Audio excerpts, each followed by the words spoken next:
మీ ఊహలు తగలయ్యా. పెట్రోల్ పోసినట్టే పోసి మంటని ఆపే ప్రయత్నం చేశారు నాగార్జున.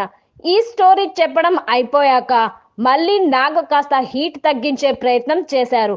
అయితే ఈ ట్రయాంగిల్ ట్రాక్ అసలు ఉందా లేదా అని వాళ్ళకే తెలియాలి, మా ఆడియన్స్ కి తెలియాలి.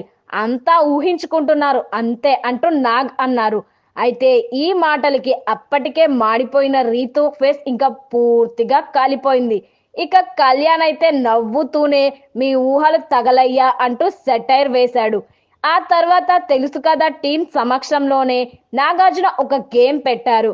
ఇందులో భాగంగా నాగ్ చెప్పిన నంబర్ ప్రకారం అంతమంది కలిసి జట్టుగా ఫామ్ అవ్వాలి. ఫస్ట్ నాగార్జున ముగ్గురు అని చెప్పగానే ఆటోమేటిక్ గా కళ్యాణ్, డీమాన్, రీతు కలిసి నిల్చున్నారు. ఇది చూసి ముగ్గురు అనగానే ఎవరు ఫామ్ అయ్యారో చూసారా అంటూ రాశి, శ్రీనిధికి పిలిచి మరీ చెప్పారు నాగ్. అవును సార్, చాలా అండర్స్టాండింగ్ ఉంది వీళ్ళ మధ్య అంటూ వాళ్ళు కూడా కామెంట్ చేశారు.